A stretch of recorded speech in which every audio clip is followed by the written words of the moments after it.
الحمد لله نحمده ونستعينه ونستغفره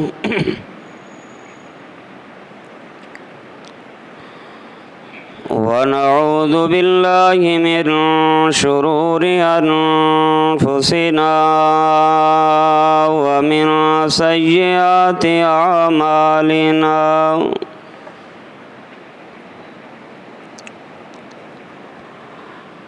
من يهده الله فلا مضل له ومن يضلله فلا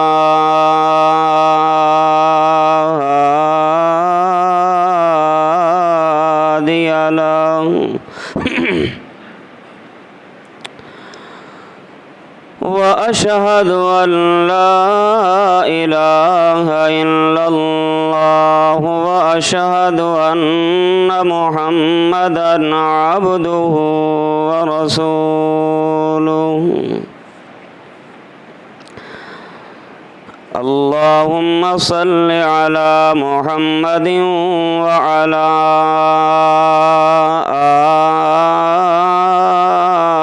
آل محمد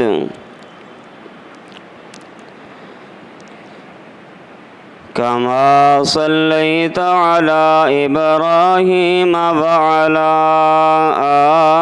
آل إبراهيم إنك حميد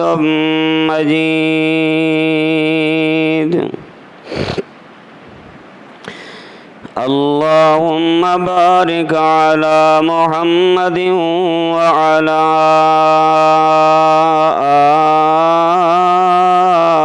آل محمد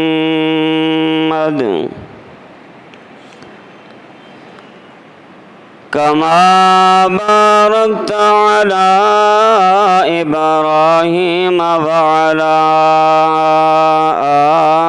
آل إبراهيم إنك حميد مجيد أما بعد فأعوذ بالله السميع العليم من الشيطان الرجيم بسم الله الرحمن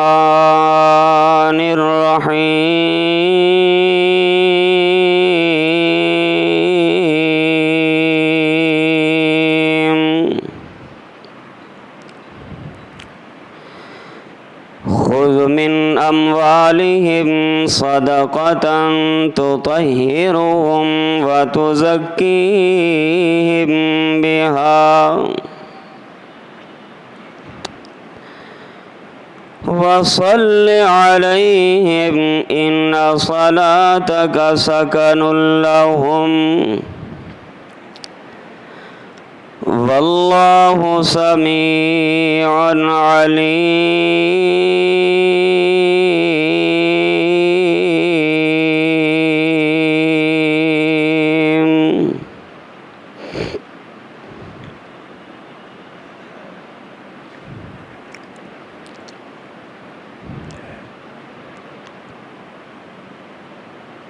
ہر قسم کی حمد و ثنا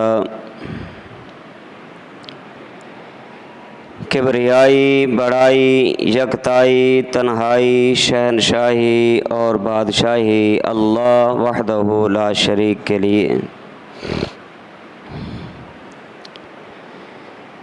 بے شمار درود و سلام امام الانبیاء خاتم الانبیاء جناب محمد الرسول اللہ صلی اللہ علیہ وآلہ وسلم کی ذات گرامی کے لیے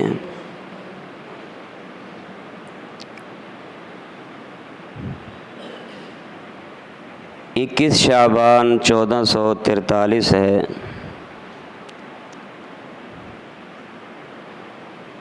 اور 25 مارچ 2022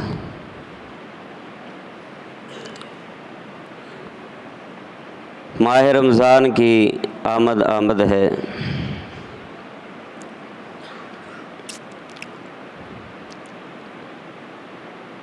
چند ہی دنوں کے بعد ماہ مبارک ماہ صیام، ماہ رمضان ہم پر سایہ کرنے والا ہے،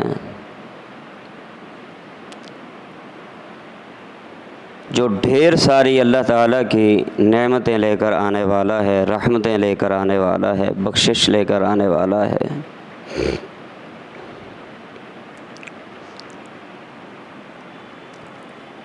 عمومی طور پہ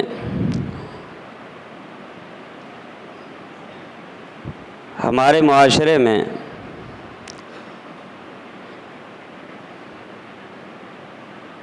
یہ رواج چل نکلا ہے کہ جب ماہ رمضان آنے لگتا ہے، ہر تاجر آدمی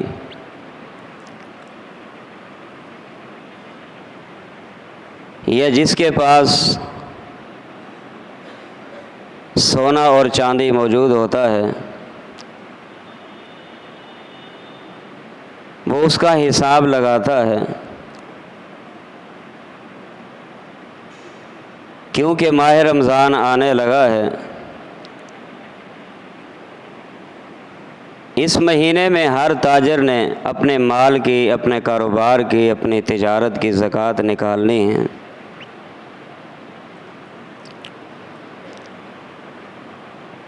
گولڈ کا کام کرنے والا بھی، اس کی بھی یہی کوشش ہوتی ہے کہ وہ اپنے تمام تر معاملات کو سمیٹ کر وہ بھی چاہتا ہے کہ میں بھی اس مہینے میں اپنے مال کی، اپنی تجارت کی، اپنی کمائی کی میں زکوٰۃ نکالوں۔ بہت اچھا اقدام ہے۔ زکوٰۃ کی ادائیگی بہت ضروری ہے۔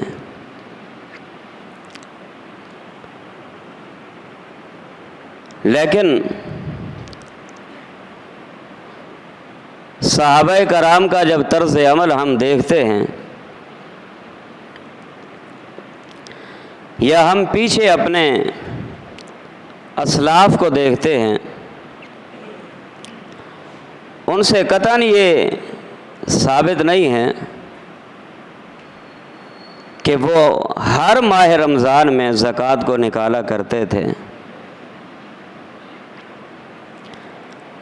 زکوٰۃ کا جو اصل فارمولہ ہے وہ یہ ہے جو شریعت نے دیا ہے کہ جب مال زکوٰۃ کے نصاب کو پہنچے گا اور پھر اس مال پر وحال علیہ الحول، 1 سال کا عرصہ گزرے گا، تب اس پر زکوٰۃ فرض ہے۔ رمضان شرط نہیں ہے، زکوٰۃ شرط ہے۔ رمضان کی فرضیت نہیں، زکوٰۃ کی فرضیت کو اجاگر کیا ہے۔ بہرحال میں سمجھتا ہوں کہ ہمارے معاشرے میں یہ رواج اس لیے ہی بن گیا ہے کہ ہر آدمی چاہتا ہے کہ میرا یہ نیکی کا کام جو ہے ماہ رمضان میں ہی ہو۔ کیوں؟ اس لیے کہ ماہ رمضان میں کیا جانے والا ہر نیکی کا عمل جو ہے وہ ثواب میں کئی گنا زیادہ بڑھ جاتا ہے۔ ایک جذبہ ہے۔ لیکن زکوٰۃ کی فرضیت کا فارمولہ وہ اپنی جگہ پہ مستحکم ہے کہ زکوٰۃ تب فرض ہوگی جب مال نصاب کو پہنچے گا، اور زکوٰۃ تب فرض ہوگی جب اس مال پر 1 سال پورا ہوگا۔ یہ فارمولہ ہے شریعت کا۔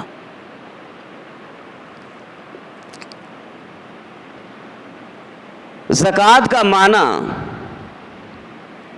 نشو و نما پانا، زکوٰۃ کا معنی بڑھانا، زکوٰۃ کا معنی پاکیزہ کرنا۔ میں نے جب باب زکوٰۃ کے حوالے سے جب مطالعہ کیا میرے سامنے قرآن مجید کے زکوٰۃ کے حوالے سے جو معنی سامنے آئے وہ 10 معنی تھے کہ زکوٰۃ کے 10 معنی ہیں۔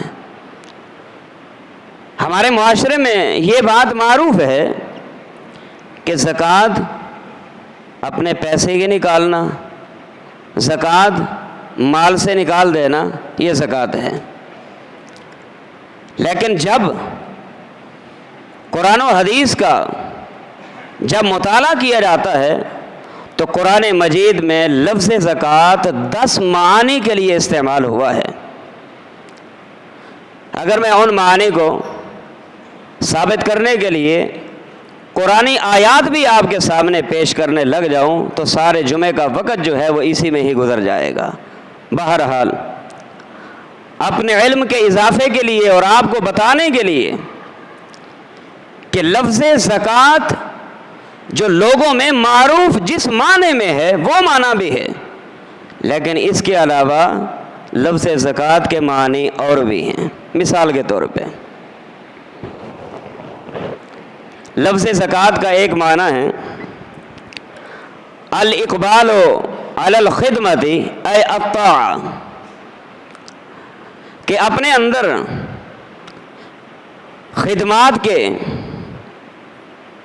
اطاعت کے، فرما برداری کے جذبات کو پیدا کر کے ان جذبات کو لے کے آگے بڑھنا، اس کا نام بھی زکوٰۃ ہے، اس کا نام بھی زکوٰۃ ہے۔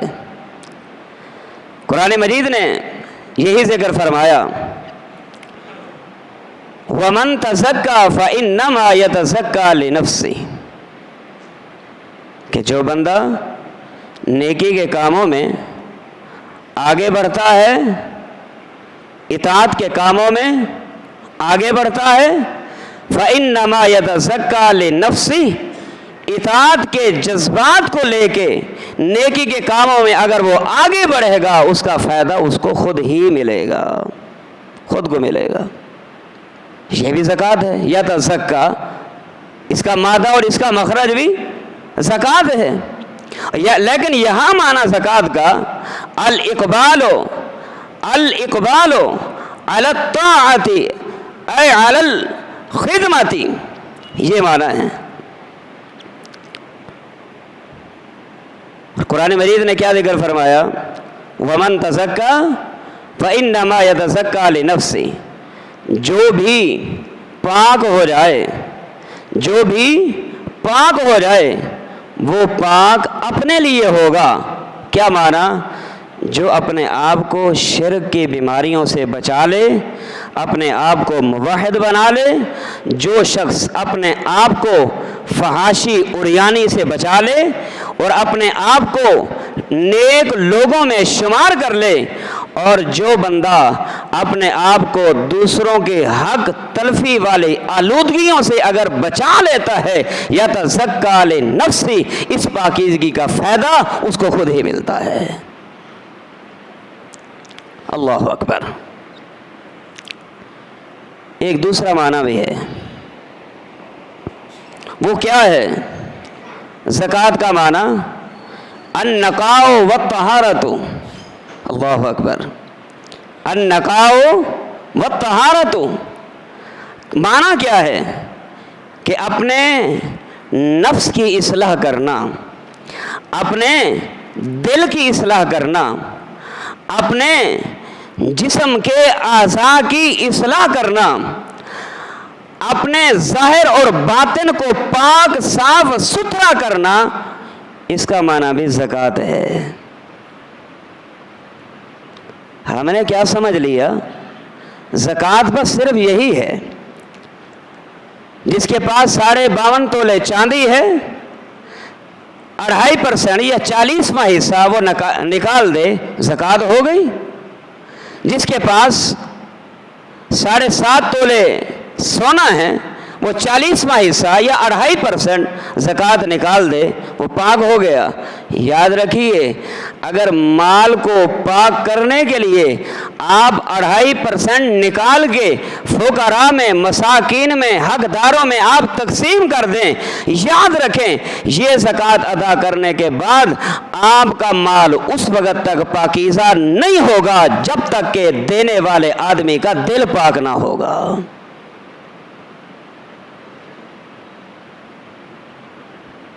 جب تک کہ ہمارا باطن صاف نہ ہو، جب تک کہ ہمارا اندرونی یہ معاملہ جو ہے جب تک یہ صاف نہ ہو، جب تک دل کی صفائی نہیں ہوگی، اس وقت تک مال کی پاکیزگی فائدہ نہیں دے گی۔ یہی معنی ہے النقاء والطہارۃ۔ قرآن مجید نے بھی یہی ذکر فرمایا، قد افلح من زکاہا، کامیاب ہو گیا وہ شخص جس نے اپنا تنقیہ کیا، کامیاب ہو گیا وہ شخص جس نے اپنے دل کی صفائی کی۔ قد افلح من زکاہا وقد خاب من دساہا۔ میرے بھائیو، دل کا تزکیہ، دل کی زکوٰۃ، باطن کی زکوٰۃ ظاہر کے ساتھ تبھی ہوگی جب ہمارا باطن صاف ہوگا، تب اللہ ہمارا ظاہری عمل بھی قبول کرے گا۔